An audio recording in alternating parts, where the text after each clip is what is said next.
Today, big tech. Congress aligns on one thing. They won't break it up.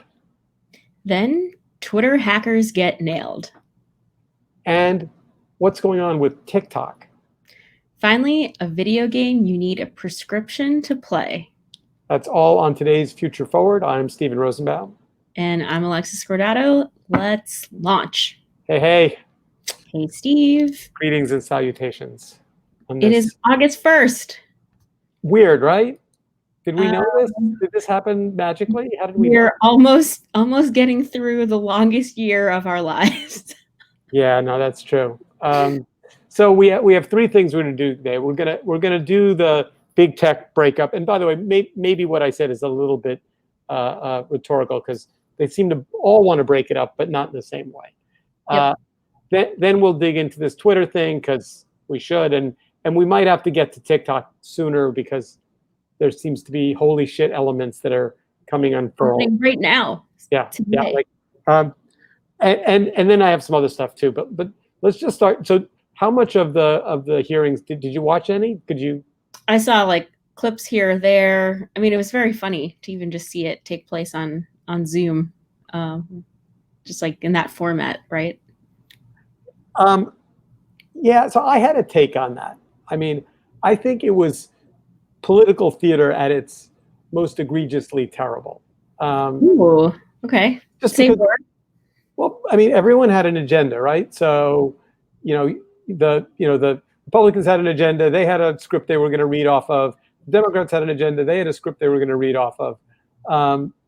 It wasn't clear to me that that anyone learned anything or said anything. And to be fair, I mean, the CEOs had an agenda, which was to look stalwart, take as much time as possible, and essentially not make themselves into a headline. Yep. Right? I mean, essentially say nothing. Mm-hmm.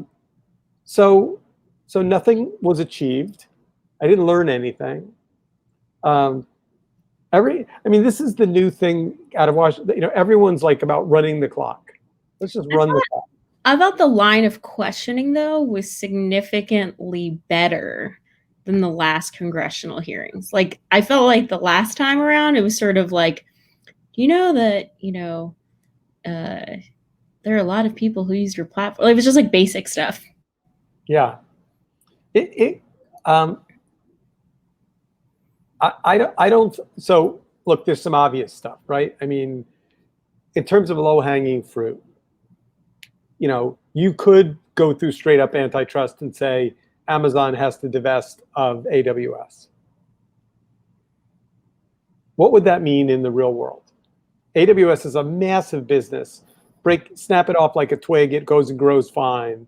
Amazon has a little bit less free cash flow to play with in terms of crushing competitors like a bug and buying things.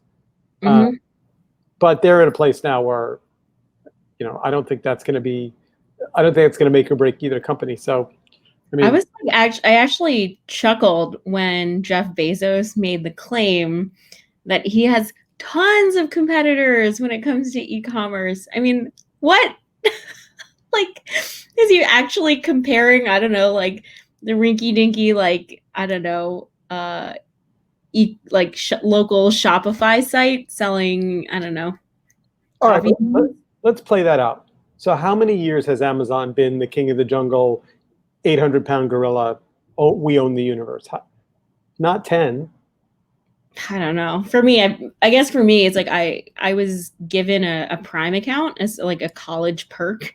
So for me, it's actually been over 10 years that I've been buying things on Amazon. All right. But with all due respect, not the Alexa personal experience. In the universe, like the moment where they kind of start, I mean, retail kept going down, they kept going up. Walmart couldn't get out of its own way. Let's say they've had absolute dominance for 5 years. So the thing about entrepreneurs is they don't wake up thinking about where they are. They wake up with all of the anxiety and history of being in that little office, sitting on a cardboard box, not being able to make payroll. So So Bezos knows, the position he's in hasn't been forever and won't be forever. Maybe. I don't know. I don't understand the psyche of the rich, powerful enough to know if they calculate what the end game is. No, I don't, well, at the risk of taking up the entire podcast, let's just end the congressional hearing chapter by saying it was kind of a shit show. Nothing was learned. There's, it is worth remembering for those of us who pay attention to Section 230 that it is the one thing in which Democrats and Republicans actually agree. If Joe Biden becomes president of the United States, he has said, now he could always roll this back, but he said as a campaign promise that he would disassemble Section 230. Right. Everyone thinks that the social platforms are too powerful. It's just a matter of how you want to address it. Yeah. Conservatives think that Facebook is out to get them.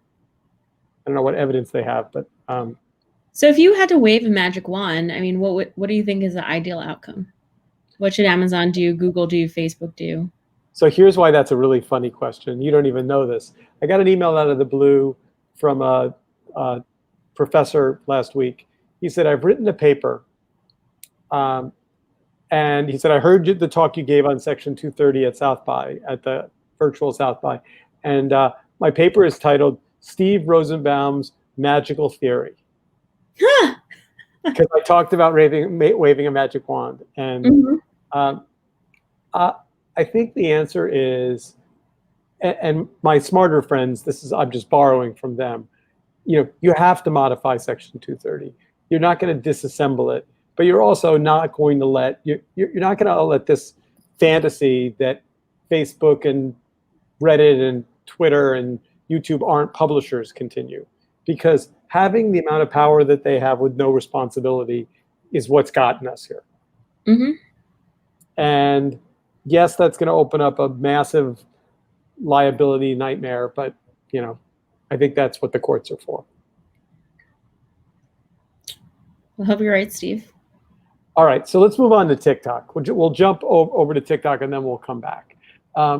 So I am not a regular user of TikTok, although I did tune in when what's her face, the White House counselor's daughter, was publishing anti-Trump TikToks, just because Kellyanne Conway, because how could you not? So,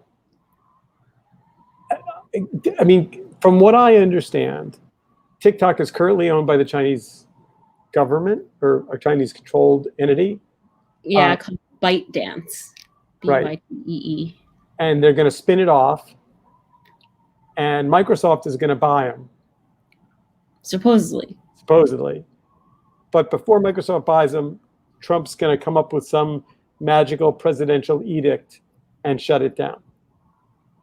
Yeah, I mean, as of, I don't know, yesterday, there was a headline published saying that Trump would take executive action as soon as today, Saturday, and ban TikTok in the US.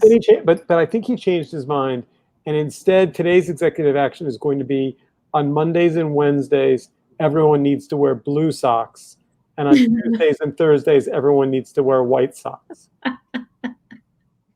I mean, I'm pretty sure that at this point, I don't understand how executive action works. I don't understand how the president has, now. I mean, it's the equivalent of when he said the other day he's going to move that we need to find the results of the election immediately, right?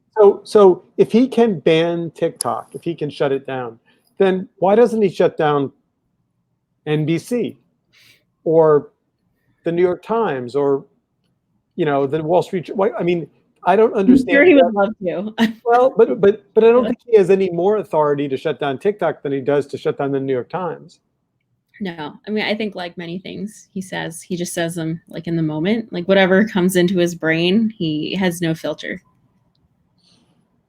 So, but then I blame the media, and I use that phrase broadly, because why would CNBC, this is the article that we're reading off of, report, Trump says he will ban TikTok through executive action, if in fact it's completely illegal. So why wouldn't the headline read, Trump fictitiously claims he has powers that would be more the tune of a, whatever, because the media never is like, time and time again, I don't know, for whatever reason, does not want to say that he's lying or that he has limited power and can't do the things that he says. I don't know. And I think some of it is, this is where I see the media sometimes as being complicit. Like, they come up with these really salacious headlines because they kind of poke the bear, right? Like, a headline that even infers that TikTok might go away is going to drive more clicks than, oh, the president wants to do a thing that he can't do. Yeah, that makes me very, very sad. I mean, I'm sure that's the right answer, but it's very, very sad. Yeah. So we flash forward, TikTok doesn't get shut down. Oh, the other thing is, I guess young people are using TikTok to do all of this anti-Trump stuff. There's a great big anti-Trump TikTok community. Mm-hmm. You know what's interesting is I don't really even understand how TikTok fits in with Microsoft's overall corporate strategy, because they've been very developer focused for the last few years. They've invested tremendously in Azure. Obviously, Xbox is doing really well. They do a lot to contribute to the open source community. So TikTok for me almost signals like, does Microsoft actually want to invest more in consumer? So one of the things I read said essentially Microsoft missed the whole social media thing. Mm-hmm. And when this came up for sale, it was opportunistic. It wasn't like they had a consumer strategy. It was more like, oh, wait, like we can afford it. And it would put us in the game with Facebook and Twitter and Google and all those guys. And we can't afford to be out. So. Yeah, I don't know. This feels like when they missed the mobile thing too. But they own Minecraft. It's true. Yeah. So maybe you could just send your Minecraft kids over to TikTok. Yeah, I mean, sure. Yeah, it does make a lot of sense to me.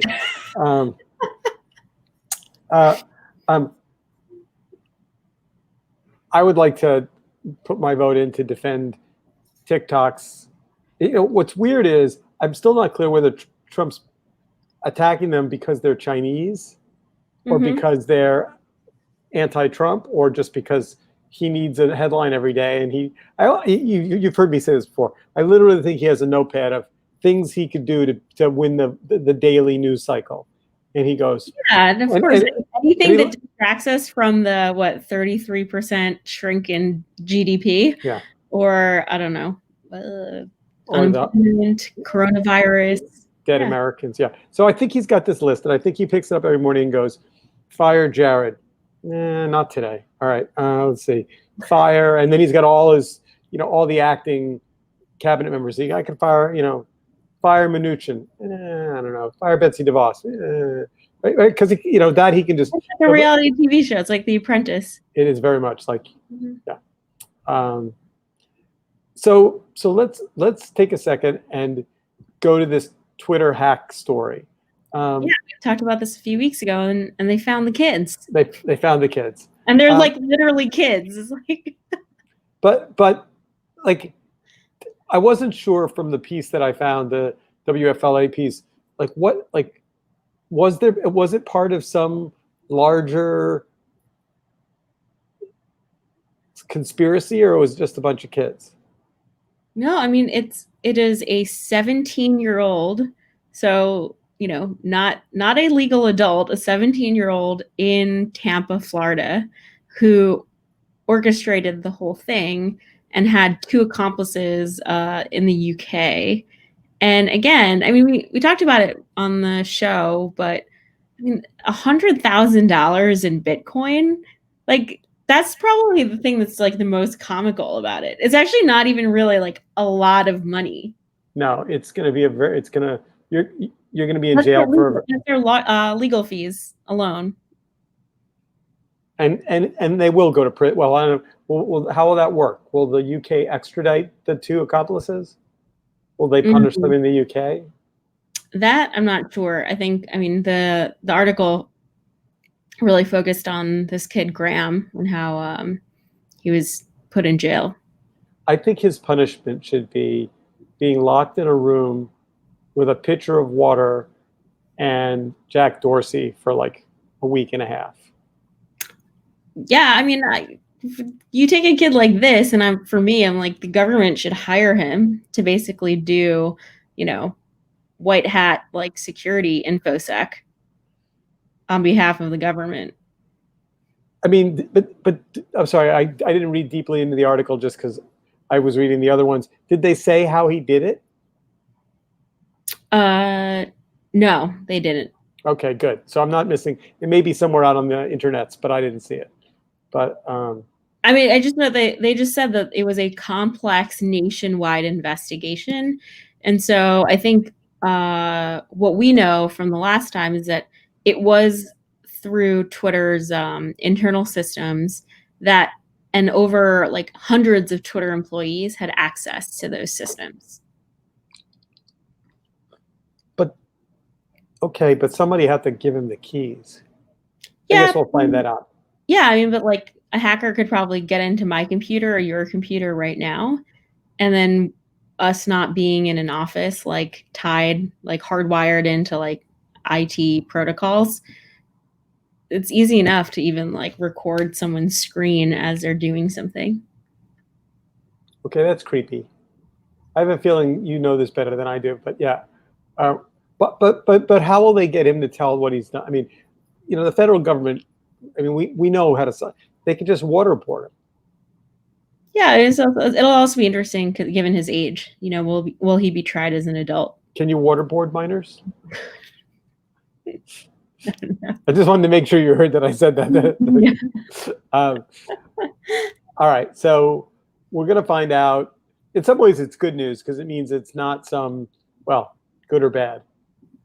Good it's not like some foreign entity who found a bunch of like kids, brainwashed them to take action against the state. And yet they only attack Democrats. Mm-hmm. Yeah. Well, and Jay-Z, whatever. Right. All right. So let's get to our last story because I want to spend some time on this one. So as we are known to do, we're always looking for unusual tech stories that we can kind of pop up into the ethos. And we found this one. This is a video game. This is from our friends at IEEE Spectrum. This is a video game that has actually been approved as a prescription medicine. By the FDA. By the FDA. Because they've got lots of time on their hands. And it's meant to treat ADHD.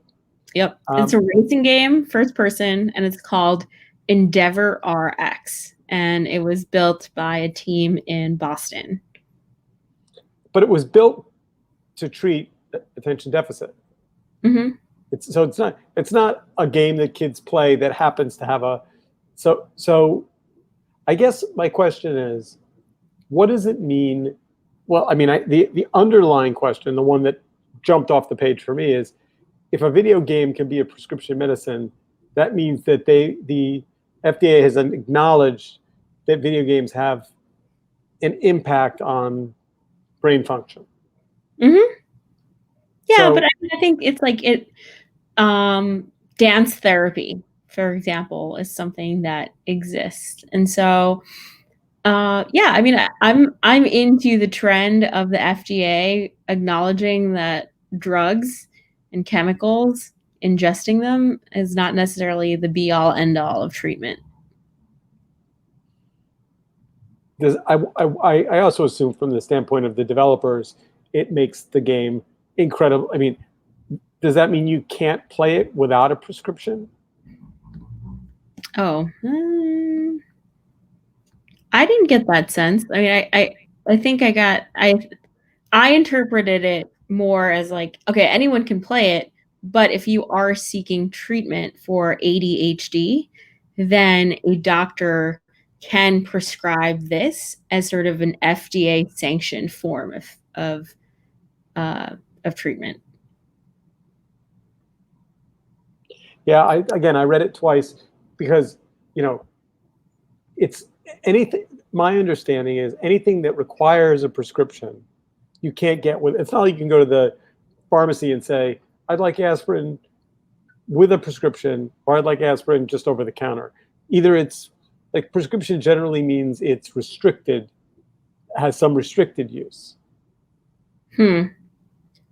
Yeah, I guess. I mean, can you prescribe dance therapy? I think a doctor could recommend it for sure. It's covered by insurance. Mm-hmm. Oh, I don't. I will never make claims on what is covered and not covered because that's just a whole can of worms. Indeed, it is. So, I thought this story was really important. We'll obviously include the links on the show notes. I thought it was really important because the subtext, and the one that I wanted to talk about on the pod, was that we're now beginning to understand that playing video games, working on a computer, doing things that you interact with in a visual world have a deep biochemical impact on humans. Mm-hmm. Yep. Which does mean, by the way, both positive and negative. Yeah. I mean, yeah, and I think the part of what the expert they interviewed in this article was saying is like, you can study the sensory feedback that someone experiences from games or VR. And it also even, in some cases, a game is even encouraging you to move, right? And so there's some like even rehabilitation benefits that can happen with your joints, especially if it's repetitive movements. yeah, I mean, I could imagine. I mean, look, we are moving into an era in which COVID is going to rapidly accelerate all kinds of remote medical procedures. I mean, remote. I think I may have said a couple of weeks ago, I had my first regular annual physical or checkup online with my doctor and a video camera. Oh, wow. Do you have like a scale at home? Do they like how did that work? It was pretty terrible. I mean, no questions about, nothing like, the basic stuff they usually do, which is take a deep breath. How does this feel? How's this feel? None of that. To be honest, it felt more like it was on the calendar that I had to have a physical. And in order for him to bill the insurance, he needed to say, I did a video physical. I did a video appointment. But weird. Yeah, not impressive. Not cool. I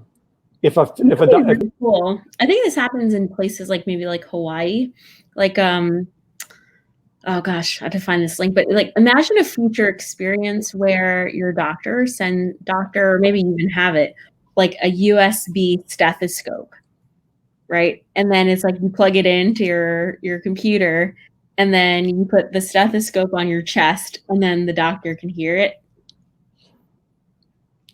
I mean, if you think about just a basic physical, there's a whole bunch of things they do. They look in your eyes, they put a tongue depressor, they look at your mouth. I mean, it's a whole bunch of stuff that you're not going to be able to do with someone sitting in front of a computer, and particularly on a cell phone. Yeah, no, that's what I'm saying. I think like if there are like USB medical devices that, can allow a doctor to see, that would be interesting. Yeah, but not to feel. That's true. Yeah, no, I understand why everyone's zooming toward that as an outcome, but it seems to me, it might be a good economic result, but it seems to me being a doctor sitting in front of a computer all day, talking to people on a computer, and not really be able to have any kind of connect. As it is, they have very little time to have a connection with you. No. So one thing I was thinking about with this video game article is like I think one of the effects of COVID and quarantining and social distancing that we're not going to understand for a while is, people who struggle with mental health, physical ailments, etc. I mean, we actually just don't have some of the tools at our disposal that we're used to, whether that is going to church, going to gym, going to yoga, like being around friends, family, physical touch. And so it wouldn't surprise me if, whether it's video games, art therapy, I don't know, like home exercises, like we're just going to see this, like, I don't know, a lot of like exponential development in these areas over the next year. Because how else are we supposed to cope? Like if we think about health and wellness as sort of like mind, body, spirit, then yeah, we're not operating at our best right now. I think that is true. And I think that, when Google, for example, says no one's going to be back in the office till easily July of next year, I'm not sure anyone's quite put their head around, like, so I'm not going to lie. I've now eaten out on the street on the Upper West Side 3 or 4 times, and it's been very nice. Mm-hmm. It's going to get cold. First, it's going to get a little cold in the fall, and then we're going to go eat out in these tables with jackets on. Then they're going to bring heat lamps out, and it's going to be kind of like cozy and weird. And then it's going to be winter, and it's going to be like, all right, this doesn't work anymore. And that's going to be, late November, December, January, February, March. And your prediction was right. A few weeks ago, you said, when we have really hot days in New York, it's going to kill outdoor dining. I mean, it happened. I think it was like last Sunday. It felt like 100 degrees. And I was like, there's no way I'm stepping outside. Nope. So I do think, I think that it's going to challenge all kinds of cabin fever, live in a small apartment, kids running around, dogs, cats, mass hysteria. I think, and we haven't even talked about school. Oh, maybe we should do maybe next week we should do education as a half hour. I think maybe we should do a whole show on not higher ed. Save that for another day. No, I would actually like homeschooling, how parents are coping with their kids, no summer camp. Like there's a lot in that space. All right. Well, we are out of time for today's show, but next week I think we will do school, because it'll give me a chance to think about school, and I have a lot of friends who've asked me about it, and we've talked about it. So that is the plan. And all right. And we are out of time, so I am going to go and play the animation.